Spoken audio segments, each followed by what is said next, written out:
I've been stretched thin lately with work and family responsibilities.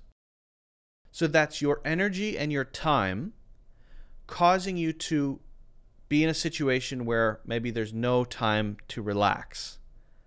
You have to put all of your time into work and family responsibilities. Now, feeling then stretched thin is as a result of that. Maybe I feel overworked, I feel overburdened, and I'm not happy and relaxed. So I would say I feel stretched thin, but it's because of that.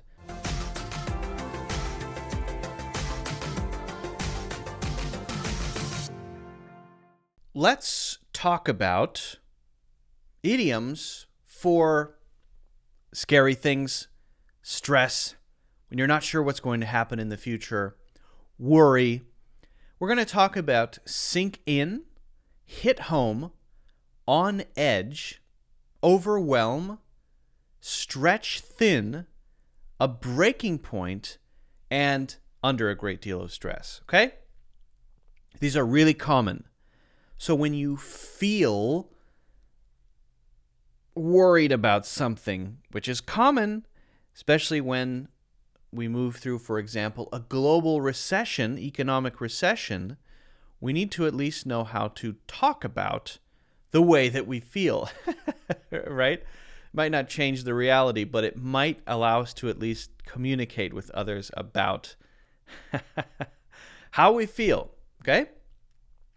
So let's pop over to the Blackboard, and I'll move myself slightly, and let's get into it. And as I said, we're going to go through these one by one. I'm going to give you some examples, sort of talk through it. We're going to start with sink in. Now, this is when a reality changes or some new information arrives, usually negative information, but not necessarily. And then there's time to adjust to it, or you need time to adjust to it to sort of realize it on a, let's say, an experiential level, right? It started to sink in that I have to work extra hours this week. So there's a difference between getting the information and that information sinking in. And I think the difference is, it's important to understand that the difference is in this feeling inside and not about understanding actually, right? Because if you say, I understand that you're telling me I need to work over the weekend, right? It may not have sunk in emotionally for me. So it's not about just getting it. It's about feeling the getting, if that makes sense, right? It started to sink in that I have to work extra hours this week or this weekend is when you start to actually do it, then you begin to understand deeply that it's going to affect you negatively, that it's going to hurt you, that it's going to cause you to cancel your plan that you had on Saturday afternoon. And so it's when it starts getting real in your life that it sinks in. Or it happens over a period of time.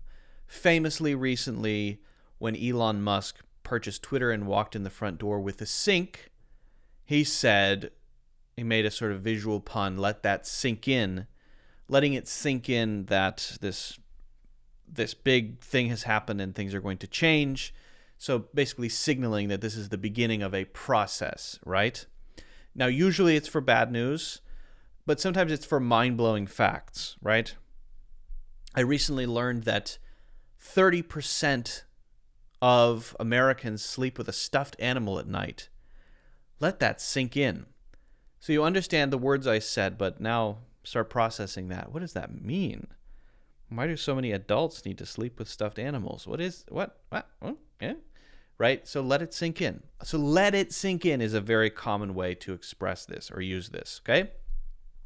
Let it sink in. Or it started to sink in.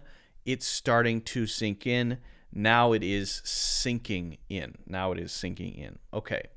What about hit home? Now, hit home is similar in some ways, but different in others. Her words hit home, and I realized I needed to make changes in my life. So this is often when you hear about someone else's experience, something else that happened, but it causes, by chain reaction, something to happen for you. It has an emotional impact for you. My friend recently lost her job, and that really hit home with me. So that realization that maybe I'm taking my employment for granted, and I need to make sure that I'm financially secure and stable, because I realize, I guess anyone could lose their job at any time, right? That really hit home. So it sort of has an impact on you. It resonates with you. The thing that happens doesn't usually happen to you. It's usually you hearing about that, right? Now, sometimes this is used for empathy, when you have a previous experience that matches this thing that you hear, right? So, and it could spur you to action or not necessarily, right? So when you, let's say you experience some traumatic thing in your childhood, right? Then you watch a video, from Soft White Underbelly. It's this channel that shows all of these people's terrible childhoods, right? Often they're talking about their childhoods and trauma that happened, being abandoned by their parents. And so that really hit home. That interview really hit home because maybe it matches your own terrible thing that happened to you. Or maybe you know someone, and that now allows you to empathize with that person more because you see them. So it's sort of like it strikes a chord in you that makes you feel a deep feeling of connection that may cause you to have more empathy, that may cause you to do something, that may cause you to feel more grateful, that may cause you to feel a different way than you did before. And that's why it hits home. It's a little bit different than hits too close to home, and maybe that's one to talk about another time. It is slightly different, okay? Let's talk about on edge. Now, if we have something like a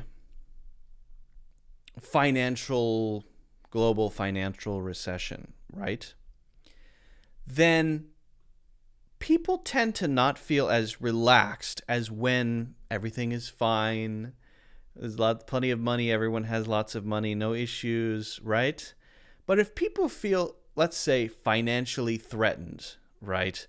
Or they feel like things are getting so expensive, or they feel the inflation is so bad, or it's hard to get what I need. Maybe there's a shortage of something. Whatever it is, anytime there's a threat of danger, or there is danger, or circumstances are, let's say, precarious, then you feel a bit nervous. You feel a bit worried, right? And it could be for any number of reasons. Maybe you're anticipating a result of a medical test you did last week, and you know you're going to get the results today. So how do you feel about that? Well, if it could be good or not so good, then you might feel on edge. On edge is sort of like not relaxed, a little bit tense, and kind of waiting for the possibility of something negative to happen, and it's affecting you emotionally. I've been on edge since the deadline was announced. So the deadline was announced. We didn't know when we had to finish X, whatever project. Now we find out that it's in 2 weeks, and I feel that it's going to be very tough to make that deadline, and if we don't, then there will be some bad consequences. So I feel on edge now because there is some uncertainty and a possibility of something bad in the future. So that makes me feel nervous. I feel on edge. I am on edge. I've been on edge. I don't know why I'm so on edge, right? Now you may be thinking, okay, well, what about the sense of drinking 9 cups of coffee? There's nothing going on in my life, but I feel on edge because I had 9 cups of coffee. I think some people might say that, just an overall sense of nervousness caused by the ingestion of specific chemicals. Maybe you could say that. It's usually going to be used for circumstances, situations, events, deadlines, outcomes, results, changes to your life, possibilities that could be bad or scary, and less often used for, dang, I drank too much coffee. But again, it's not wrong. I think it's not wrong to say that. It's just, I think, less common. Okay, what about overwhelmed? If you are overwhelmed, then you're overburdened, usually emotionally, okay? Now, it is possible to use this to simply mean overburdened and emotionally you're fine, but generally, if you're not specific about that, people will assume it's emotional. And if it's an emotional thing, it doesn't have to be connected to any specific thing. Maybe you're just a person with a lot of anxiety. So I've been feeling very overwhelmed recently, and I think it's just because I'm worried so much about what could happen. Nothing's going on. Nothing's happening. Maybe. Now, it could be that a lot of things are happening. You're extremely busy, and as a result of being very busy, you feel very stressed, right? I'm overwhelmed with the amount of work I have to finish by tonight. So this has 2 meanings. One meaning of overwhelmed with the amount of work I have to finish by tonight means that it's more than I can do, probably. It's too much of a burden. So that's the sort of literal meaning of this is a burden and it seems like it's too much for me.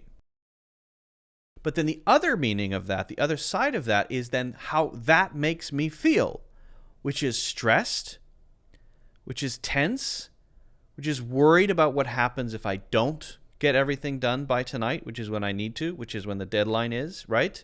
So just know that when you use overwhelmed in this kind of context, we're talking about kind of a coin with 2 sides.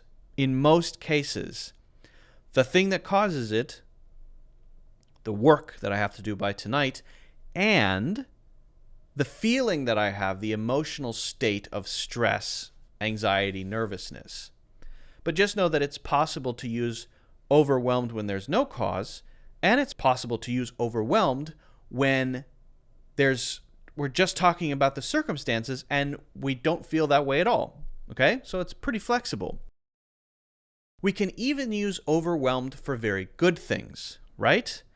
If you, I talked about somebody maybe losing their job. If somebody loses their job and then their friends reach out to show support and they're very helpful and they just tons of support from all your friends, then you might be overwhelmed in a positive way. I was overwhelmed by all of the support that I got from my friends when I shared this news. So the news may be bad, but you're overwhelmed by support. And maybe this is a celebrity talking about how much love their fans send them, right? Fan mail. I'm just so overwhelmed by how much support I get from my fans. No matter what happens, they always support me, and it's overwhelming. So that is used in a positive sense. You're overwhelmed with gratitude, positive emotions, a feeling of being supported and loved. So you can be overwhelmed that way too. I'm so overwhelmed, right? This is the emotional focus, by the way. This is not what's going on. This is the emotional focus. It's overwhelming. So wonderful, right? That would be something that some people would say. I don't think I've ever said that in that way in my life because I don't know. It's not my personality type to be overwhelmed by things in that way. But hey, it happens. So we have a few more I want to talk about. 3 more specifically. We're flying right through these, okay? What about stretched thin? This could have an emotional focus, but generally it's about a description of the situation you're in terms of resources and in terms of, let's say, effort. I've been stretched thin lately with work and family responsibilities. So that's your energy and your time causing you to be in a situation where maybe there's no time to relax. You have to put all of your time into work and family responsibilities. Now, feeling then stretched thin is as a result of that. Maybe I feel overworked, I feel overburdened, and I'm not happy and relaxed. So I would say I feel stretched thin, but it's because of that. So this is different from overwhelmed. We said overwhelmed could be isolated. I can feel overwhelmed by nothing just because I'm living in my own head and I'm an anxious person. Generally, people will not say, I'm just feeling stretched thin. We correlate feeling stretched thin with the things that make us feel that way. The family responsibilities, the work responsibilities. I've been stretched really thin. I feel stretched thin. I have to take a vacation. I need a vacation. Now, sometimes this is specifically resource related. Let's say financial. We're stretched pretty thin right now. We're on a very tight budget. So it's something like a very tight budget. If you're on a very tight budget, that means you don't have extra money to spend. You can't go out to eat. You have to really be careful with your money. Why? Because you're stretched thin, meaning financially, there's just not a lot of extra. It's as though your money has to be thinly stretched over the things that you have to buy, over your expenses, in order for you to survive, I guess we could say, or, pay your bills, right? But it could also be general resources. Maybe a company, running a company, and there are 5 people, but the workload keeps increasing. And so these 5 people are doing more and more and more and more. We need to hire 5 more people, so we probably will.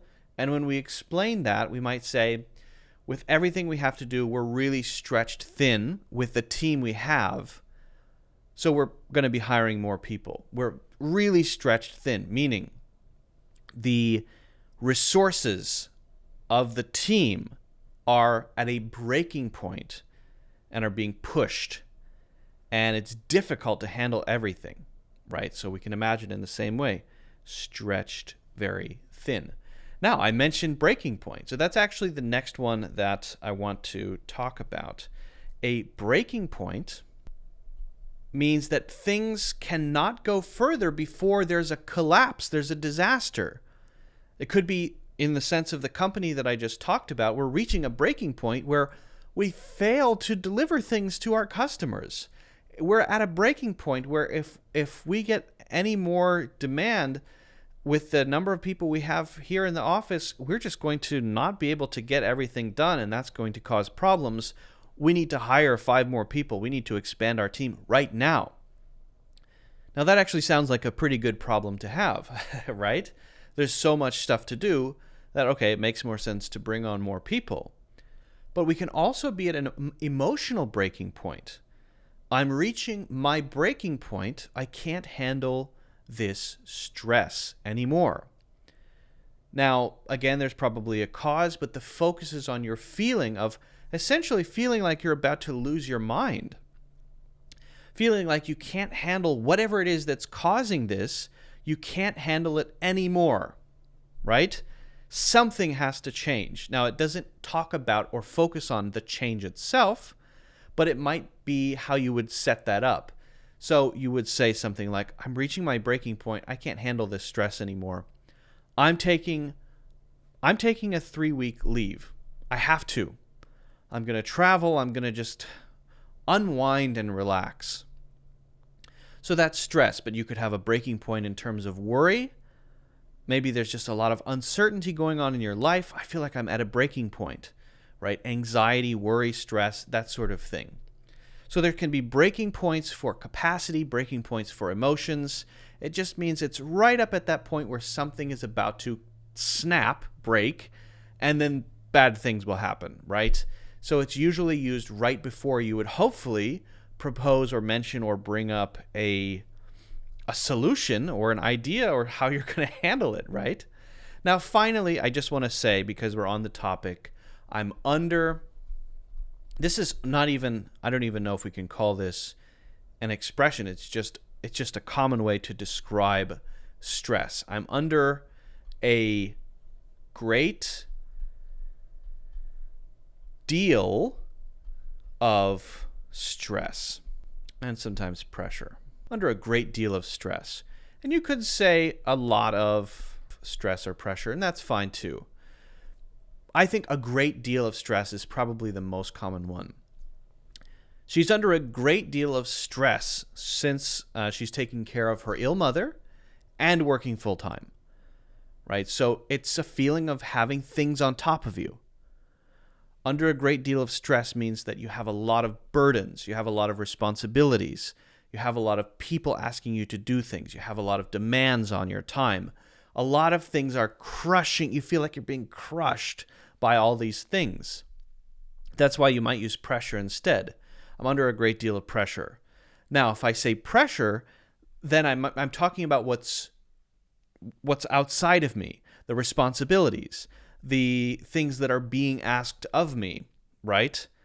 But that doesn't necessarily mean that I feel that way. I may be great at handling pressure. I'm under a great deal of pressure, but I feel great.